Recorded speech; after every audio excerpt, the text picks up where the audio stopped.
Bom dia, minha gente! Sejam todos muito bem-vindos a mais um vídeo aqui deste canal, tá? Eu espero que vocês estejam muito bem. Eu estou muito bem, obrigada. Pra quem não me conhece, prazer, me chamo Jailine. Vocês estão já percebendo no começo do vídeo que eu tenho um certo problema com dicção, mas a gente tenta fazer o nosso melhor, tá? Vocês já viram aí no título do vídeo, hoje a gente vai falar um pouquinho sobre história, né? Vamos ter um pouquinho de aula de história, daquelas aulas que a gente não tem na escola. Vamos falar sobre as ondas do feminismo. Eu já vou falar aqui que eu fiz uma breve pesquisa para poder fazer esse vídeo.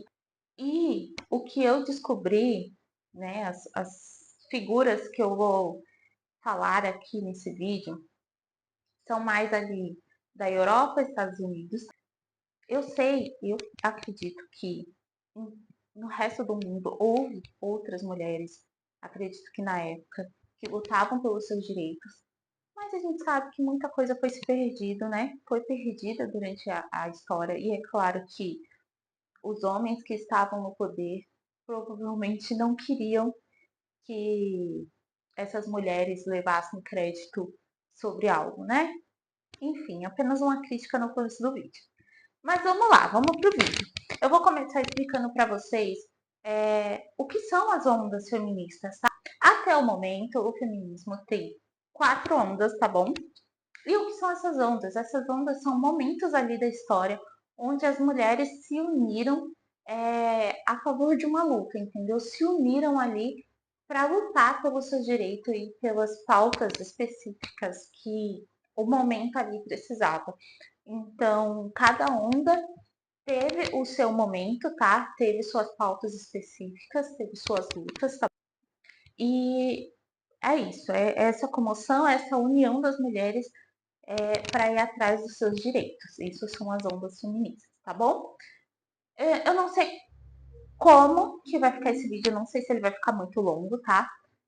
Eu vou tentar ser o mais breve possível, porque vocês sabem que eu falo demais, mas eu deixei assim essa minha pesquisa bem resumida, bem enxuta, para tentar ser o mais breve possível para vocês, mas de uma forma que vocês entendam e saibam quem são essas pessoas que foram importantes para a história da luta da mulher, tá bom? Então vamos lá. Já expliquei para vocês o que são as ondas feministas e eu vou olhar aqui para baixo porque eu estou com colinhas, gente. Estou com colinhas porque tem nomes complicados de pronunciar e a memória da gata é ruim, vocês sabem também, então eu vou precisar dar uma olhadinha aqui caso eu esqueça alguma coisa, tá bom? Antes de começar a falar sobre a primeira onda, eu queria deixar aqui uma curiosidade que até o momento até onde eu fui pesquisar, eu não sabia. E a vida é literalmente isso, vivendo e aprendendo. E eu achei legal vir trazer para vocês. As palavras feminista e feminismo foi meio que criado por um homem. Pois é, gente, foi criado por um homem. Eu fiquei assim impressionada, mas foi. Foi criada por Françoise-Marie Charles Fourier. Gente, não sei falar francês, então se minha pronúncia estiver errada, perdão, tá? Por favor, perdão. Podem me corrigir, tá? Nos comentários. Eu não vou achar ruim. Ou simplesmente Charles Fourier. Ele foi um socialista francês ali do século XIX. Essas palavras, elas foram, digamos assim, que começaram a ficar popular ali, foram criadas ali por volta de 1837, tá bom? Então, meados do século XIX. Como eu estava dizendo, né, prosseguindo, o Charles ele foi um socialista francês ali do século XIX, também foi um dos pais do cooperativismo.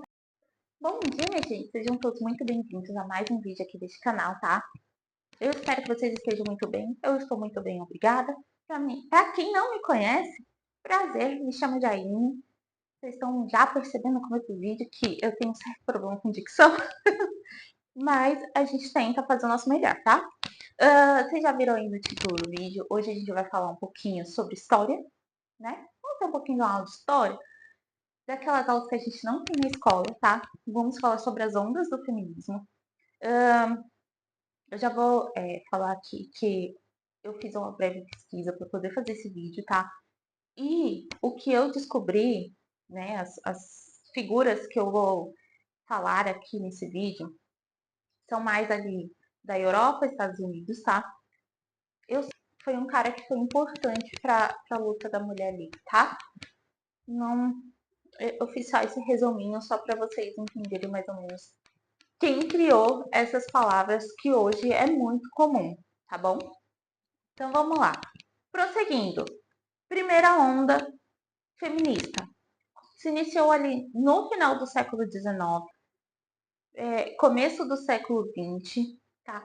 Principalmente por mulheres brancas de classe média, onde elas ali lutavam pelo direito do voto, pelo direito de igualdade jurídica. Elas queriam ter o direito de votar porque elas realmente acreditavam que a partir do voto muita coisa poderia mudar e melhorar para elas e para gerações futuras. Elas também criticavam, elas eram contra o casamento arranjado, porque, gente, elas queriam ter o direito de escolher com quem casar, elas não queriam que ninguém escolhesse isso para elas. Elas queriam ter o direito de escolher, então elas eram contra o casamento arranjado e elas queriam muito ter os princípios da Revolução Francesa, que era liberdade, igualdade e fraternidade, que até o momento esses princípios eram só dos homens, as mulheres não podiam ter. Então elas lutavam por esses direitos, tá? Esse foi mais ou menos a luta delas nesses primeiros momentos. Era principalmente pelo direito de voto, porque elas acreditavam que o voto ajudaria muito. Porém, no século anterior, no final do século anterior, já havia mulheres que faziam essa crítica, já batiam de frente com essa sociedade machista. E uma delas era Olympe de Gouges, que ela escreveu um panfleto com o título A Declaração dos Direitos da Mulher Cidadã, de 1791. E no ano seguinte, em 1792, Mary Wollstonecraft, eu espero ter pronunciado sobre o nome dela certo, publicou um texto que se chamava A Reivindicação dos Direitos das Mulheres. Esse texto era uma crítica, era um debate, era ela contestava pensadores iluministas, né, que apoiavam a submissão da mulher. Para quem não sabe muito bem, os pensadores iluministas eram pensadores que eram opostos às doutrinas da igreja e opostos à monarquia, né? Eles eram pessoas que lutavam ali pela liberdade. Então, ela, tipo assim, com esse texto, ela meio que quis dizer: opa, peraí, que hipocrisia é essa? Como que vocês são contra tais coisas, mas a favor da submissão da mulher? Como assim? Me explica isso. Acredito que foi mais ou menos assim, tá? Prosseguindo. Aí já no final do século XIX, né, duas mulheres que também já foram muito importantes para essa luta foi Voltairine de Clare e Margaret Sanger, que já faziam campanhas ali, né, já faziam ali reuniões, né, e campanhas pelos direitos sexuais, pelos direitos reprodutivos e pelos direitos econômicos das mulheres. Ou seja, elas já lutavam pelo direito de mandarem o próprio corpo. Porque, assim, na época, você era totalmente submissa ao homem. Você não tinha o direito a nada. Então, assim, gente, vocês imaginem, na época você não ter direito sobre o próprio corpo. Olha, complicado. Foi uma luta difícil, mas elas estavam lá ali, ó, para bater de frente e falar: não, opa, o corpo é meu, quem manda em mim sou eu. É isso. Prosseguindo com essa lista de mulheres fortes, né? Para ir aí de certa forma incentivarem vocês mulheres a serem fortes também. Temos aqui também Emily Davison. Ela literalmente deu a vida pelo feminismo. Ela, em 1913, ela se jogou na frente do cavalo do rei da Inglaterra, né? Esse ato aí, infelizmente, causou a morte da Emily, mas foi a partir dessa ação que o movimento se tornou ainda mais forte. Mas, saindo ali da Europa, indo para os Estados Unidos, algumas mulheres aqui foram bastante importantes para essa luta ali do século XIX, do século XX, tá? Que foi Lucretia Mott, Lucy Stone, Elizabeth Cady Stanton e Susan B. Anthony. Já eram mulheres ali politicamente ativas, né? Já eram mulheres ali que já faziam, né, uma luta contra a escravidão e que começaram também uma luta pelos direitos das mulheres, principalmente pelo direito do voto. Gente, essa primeira onda foi marcada principalmente pela luta da mulher pelo direito de voto, porque era pela política que elas conseguiriam mudar a situação atual delas e a situação futura. Então, assim, esse foi meio que o resumo dessa primeira onda, tá bom? A segunda onda já começou ali, começo da década de 60 e durou até a década de 80, mais ou menos, tá? Essa segunda onda questionava o patriarcado, né? Que para quem não sabe, o patriarcado... Minha colinha, gente. Porque eu com certeza vou esquecer coisas, palavras importantes. Mas enfim, para quem não sabe aí, o patriarcado é um sistema social e cultural que privilegia, é, né? Dá privilégios ao homem, faz com que os homens sejam valorizados, o poder do homem seja valorizado, que o homem tenha privilégios, principalmente privilégios sobre a mulher. Essa segunda onda questionava muito o patriarcado e a submissão da mulher em relação ao marido, entendeu? Ou seja, ela questionava, uai, mas por que eu não posso trabalhar fora? Por que eu tenho que ficar dentro de casa, cuidando dos filhos, cuidando da casa, e tenho que obedecer ao meu marido em tudo? Por quê? Por que eu não posso ter o direito de trabalhar fora? Por que eu não posso ter os meus direitos? Elas buscavam a legalização do divórcio, porque na época elas não poderiam se divorciar, então a legalização do divórcio, a legalização do aborto, queriam mais oportunidades de trabalho, defesa da liberdade do sexo e o fim do patriarcado e da submissão, ou seja, elas queriam ter o direito de poder fazerem o que elas queriam fazer, sabe? Elas lutavam por isso. Elas não queriam mais ser submissas aos homens, elas queriam poder ter o direito de ter o mesmo desejo que o homem, queriam poder ter os mesmos direitos de ter uma vida sexual igual a de um homem. E não queriam ter essa obrigação de ser a dona de casa, que fica em casa cuidando do marido, dos filhos, da casa, de tudo, caladinha, enquanto o marido fazia o que queria e, enfim, e ela não poderia dizer nada, era basicamente isso. Mas aí que vem a questão triste da história. Elas até conseguiram adquirir esses direitos, direitos de trabalhar, direitos do divórcio, elas conseguiram esse direito, mas tudo no papel. Na prática, era totalmente diferente. Então, assim, no papel elas conseguiram. Na prática já não funcionava tão bem. Foi meio que um avanço, mas ao mesmo tempo que não funcionou tanto assim. Enfim, triste, né? Uma parte triste da história. E vamos para a terceira onda. A terceira onda se iniciou ali na década de 90, tá? Início da década de 90. Durou até mais ou menos meados ali 2010, mais ou menos, tá bom? Essa terceira onda, ela foi marcada pela inclusão de outras classes, né?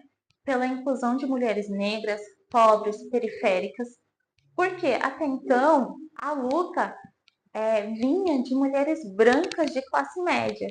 Então, na década de 90, veio um movimento forte para mostrar que, tipo assim, que outras mulheres também precisavam, sabe? Também tinham seu direito. Então, que mulheres de classe baixa, mulheres negras, mulheres de todas as raças, né? Religiões, enfim, todas essas mulheres também tinham os direitos delas, também precisavam desses direitos, né? E elas buscavam a diversidade das mulheres, buscavam o movimento negro, buscavam combater a discriminação sexual, tá? Porque tinha muita discriminação sexual, gente. Tipo assim, só pelo fato de você ser mulher, você não podia fazer certas coisas.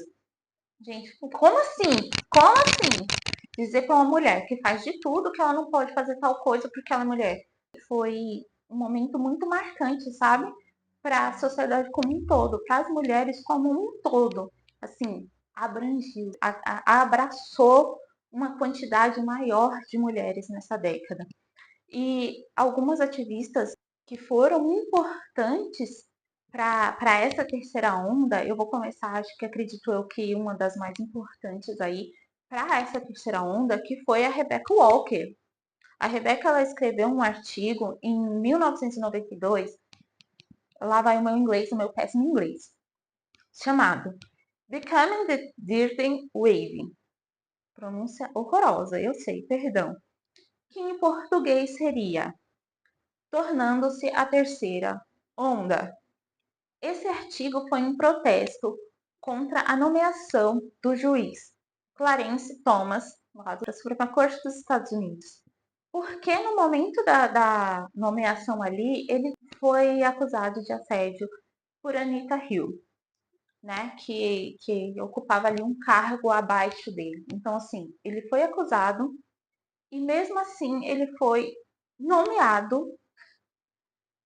Ele foi nomeado, gente, para a Suprema Corte, para presidente da Suprema Corte dos Estados Unidos. É algo que é inacreditável, é surreal. Enfim, é revoltante. E nesse artigo tem uma frase que é muito marcante. Que eu não vou ler ela em inglês, tá bom, gente? Eu vou falar para vocês ela já traduzida, tá? Que ela fala assim, que a Rebeca, ela fala assim: não sou uma feminista pós-feminista. Eu sou a terceira onda. Gente, isso me arrepia inteira. Isso me arrepia inteira. Rebecca Walker foi uma mulher muito importante para essa terceira onda, tá? Mas outras mulheres também foram importantes para essa luta, como a Kimberly Crenshaw, Kimberly Crenshaw, falei certo? Não sei, espero que sim. Que ela desenvolveu o conceito de interseccionalidade, que seria a normalização do racismo como seria uma análise, na verdade, é uma análise do racismo como uma normalização por meio de instituições e leis, e não apenas como algo isolado, sabe? É uma análise que fala assim que o racismo não é tipo assim algo isolado, que uma pessoa é racista. Não, que o racismo ele existe por causa de leis e de instituições que promovem esse racismo. É mais ou menos isso. E temos outra mulher que foi muito importante também para essa terceira onda, que foi a Jennifer Baumgartner. Baumgartner. Gente, perdão. Que publicou um livro chamado Manifesta. Nesse livro, ela fala sobre a justiça, sobre bissexualidade e sobre estupro. Esse livro é de 2000, tá? Do ano 2000. Então, assim, essa terceira onda foi marcada, sim, por grandes lutas e grandes conquistas, tá? Eu acredito que foi uma das ondas mais importantes até então. Acho que a primeira onda teve um impacto muito grande porque as mulheres não tinham direitos nenhum. mas a terceira onda foi, eu acho que uma das mais marcantes, né? Não sei, acho que por ser uma das ondas mais recentes, talvez, né? Enfim. E aí vamos para a quarta onda, a quarta e última onda, tá? Ela se iniciou ali por volta do ano de 2012, então é bem recente, tá? Tem aí 13 anos, então é bem recente, tá? É marcada pela tecnologia, ou seja, pelas redes sociais, a luta da mulher em busca dos seus direitos, usando as redes sociais para isso. Não anula os outros meios, né? Como passeatas, protestos, é, enfim, todos os outros meios de comunicação, tá? Mas as redes sociais veio com bastante força nessa onda do feminismo e, perdão, busca aí justiça para as mulheres, né? A oposição contra os assédios e contra a violência. Também busca o anulo da objetificação e do sexismo contra a mulher. O sexismo, para quem não sabe, é uma ideologia e prática da discriminação e preconceitos com base no sexo ou na orientação sexual. Ou seja, quando uma pessoa ela te discrimina, ela tem um preconceito contra você pelo fato de você ter o sexo oposto ou de você ter uma orientação sexual diferente. É basicamente isso. E como a gente, né, mulher, já vem lutando aí desde sempre, então é nessa que a gente se lasca. Enfim, então essa quarta onda, perdão, essa quarta onda vem marcada aí sobre as lutas que a gente já vem vendo, né? Contra a violência contra a mulher, contra qualquer tipo de assédio. Eu não falo só do assédio sexual, a gente luta aí contra assédio moral, contra diversos outros tipos de assédio, né? Que a mulher vem, a gente vem passando durante séculos e séculos de história contra a objetificação, que é ver a mulher como um objeto e como um brinquedo, como se a gente não tivesse valor mesmo. Então, a quarta onda é tudo isso que a gente vem buscando e vem lutando nesses últimos anos. Contra o feminicídio, a gente conseguiu a lei do feminicídio aí, né? Mas a gente ainda vem lutando, a gente sabe que o feminicídio, infelizmente, vem aumentando, mas a gente está aí na luta de ir lá e denunciar e fazer prender esses criminosos. Porque, gente, uma pessoa que mata a outra ou agride a outra só pelo fato dela ser mulher é um criminoso e precisa ser preso. Mas, enfim, ai, gente, é isso. A quarta onda ainda continua com as lutas de igualdade e mostrando as dificuldades que as mulheres ainda passam, mesmo tendo aí lutas que vêm desde séculos atrás, né? Que a gente tem aí registros, né? Que é de, sei lá, desde o século XVIII, mas assim, a gente sabe que, como eu falei ali, que essa luta é muito mais antiga, né? Mas infelizmente foi apagada e a gente tem consciência de que a nossa luta foi apagada para que, não sei, acho que eles acreditaram que apagando, né, da história, as próximas gerações não fariam nada. Se enganaram, né? Que a gente veio mais forte ainda. Mas enfim, gente, esse foi o vídeo. Me corrijam em algo, se eu falei algo de errado, se eu pronunciei algo errado, se eu deixei de falar algo aqui nesse vídeo, me conta nos comentários, fala pra mim, olha, Jai, você falou isso errado, olha, Jai, você esqueceu de falar tal coisa, olha, Jai, pode comentar, tá, gente? Por favor, eu tô aqui para aprender e eu tô aqui também para tentar mostrar para vocês as coisas que a gente luta e que a gente precisa continuar lutando, tá bom? Então, já curte esse vídeo porque deu um trabalhinho para pesquisar, deu um trabalhinho para falar para vocês aqui, para dar uma resumida e conseguir vir falar nesse vídeo, tá bom? Então, deixa um comentário para mim, curte, compartilhe esse vídeo se você sentir que precisa compartilhar, tá bom? Se inscreve no canal se você não for inscrito, porque isso é muito importante, ajuda muito o canal a crescer, tá? E é é isso, minha gente. Meu muito obrigada por me assistirem até aqui. Um beijo e até o próximo vídeo. Tchau!